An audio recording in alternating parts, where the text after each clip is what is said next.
Beef হোক আর mutton হোক যেটাই হোক, আমি চেষ্টা করি স্পেশাল কোনো রেসিপি বানাতে।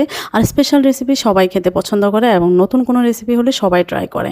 আপনারাও আমি আশা করছি এই রেসিপিটা ট্রাই করবেন। চলেন আপনাদের সাথে শেয়ার করি কিভাবে এই রেসিপিটা আমি করছি আজকে। এখানে আমি মাংস নিয়ে নিয়েছি 2 কেজি মতো, চর্বি সহ মাংস কেটে ধুয়ে পরিষ্কার করে নিয়েছি। আর প্রথমে দিয়ে দিলাম আমি এখানে স্বাদ মতো লবণ, আর দিয়ে দিলাম আমি 3 টেবিল চামচ পেঁয়াজ বাটা, 2 টেবিল চামচ করে আদা রসুন বাটা। যেহেতু এখানে আমি রসুন আস্ত দিয়েছি, রসুনটা চেষ্টা করবেন একটু কম দেওয়ার জন্য। আর এখানে আমি কিছু আস্ত রসুন দিয়ে দিলাম, আর দিয়ে দিলাম বেশ কিছু ছোট ছোট আস্ত আলু, দিয়ে দিলাম একটা টমেটো 4 ফালি করে, আর দিয়ে দিলাম এখানে আমি প্রায় 1 টেবিল চামচ মতো গরম মশলা, আর দিয়ে দিলাম এখানে ধনিয়া গুঁড়া 1 চা চামচ পরিমাণ ধনিয়া গুঁড়া, আর দিয়ে দিলাম এখানে বেশ কিছু কাঁচামরিচ, আর তেল দিব আমি এখানে সামান্য পরিমাণ। যেহেতু এটা সিল করে রান্না করব সেহেতু আমার তেলটা কম লাগবে, আর চর্বি আছে এই জন্য তেলটা অটোমেটিক্যালি বের হয়ে যাবে। তো এটাকে আমি হাতের সাহায্যে ভালো করে মেখে নেব। অনেকে বলতে পারেন চামচ দিয়ে কেন না, চামচ দিয়ে আসলে সব কিছু ভালো করে মাখানো যায় না, এই জন্য এটা হাতে মাখলে সব কিছু সমানভাবে লাগে, ভালো লাগে। এরপরে আমি মেখে এখানে নর্মালি আমি 1 ঘন্টার জন্য রেস্টে রেখে দেব। আমার মাখানো শেষ এবং রেস্টে রেখে আমি এখন মাটির হাঁড়িটা সরাসরি চুলায় বসিয়ে নিয়েছি। আর এটাতে চুলায় বসিয়ে আমি এখন মাংসগুলোকে একে একে প্রথমে কিছুটা মাংস দিয়ে দিব, তারপরে আলু রসুন আমি সমানভাবে বিছিয়ে বিছিয়ে দিব 2-3টা লেয়ার করে, যাতে সব কিছু সমানভাবে বসে এজন্য।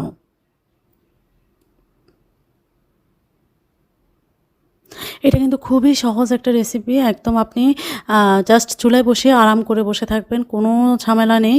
এরপরে জাস্ট 2 থেকে 2.5 ঘন্টা পর নামিয়ে এটাকে আপনি সার্ভ করবেন।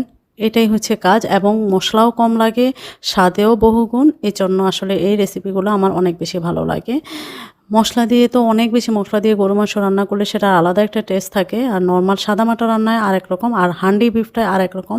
হান্ডি বিফে অনেকে মশলা দিয়ে থাকে, বাট হান্ডি পেশোয়ারিটা আমি এভাবে করে থাকি। তো এখানে আমার দেওয়া শেষ, পানি দেওয়া শেষ, পাতিলটা ধুয়ে জাস্ট আমি এখানে 2 কাপের মতো পানি দিয়ে দিয়েছি। এরপরে আমি এটা সরাসরি ফুটতে দিব, আগে ফুটবে তারপরে আমি এটা সিল করব।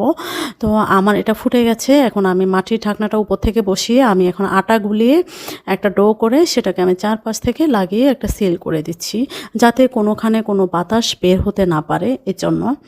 এরপরে আমি 2 ঘন্টারও বেশি, অলমোস্ট 2.5 ঘন্টার জন্য এটাকে আমি লো করে রেখে দিব। আর এটা ফুটানোর কারণ ওপেন ঢাকনা রেখে মশলার গন্ধটা যেটা থাকে সেটা যেন চলে যায়, কাঁচা ভাবটা যেন চলে যায়, এই জন্য আমি প্রায় 5 মিনিটের মতো ফুটিয়ে নিয়েছি।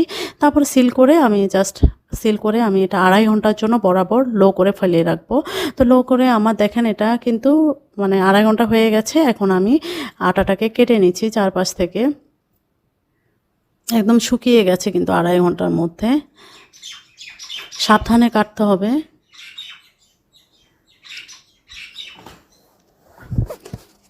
সাবধানে কাটে দেখেন এই ফাইনাল লুক চলে আসছে।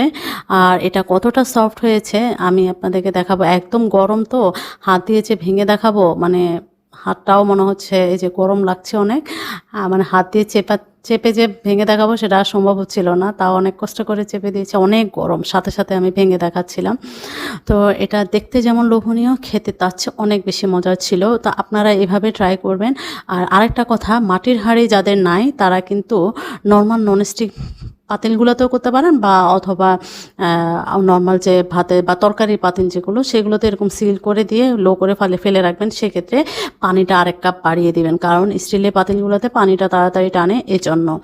তো দেখছেন আপনার কালারটা কেমন লাগছে আপনারা দেখেই বলবেন, এবং কমেন্টস করবেন যে কেমন লেগেছে, অবশ্যই কমেন্টস করবেন। আর আপনারা নিজেরা একবার বানিয়ে ট্রাই করে দেখবেন এটা কেমন লেগেছে, এবং খেয়ে দেখবেন। আর আমার রেসিপিটা কেমন হয়েছে সেটাও কমেন্টস করে জানাবেন। তো সবাই ভালো থাকবেন, দোয়া করবেন, পারলে একটা লাইক কমেন্ট শেয়ার করে দিবেন। আল্লাহ হাফেজ।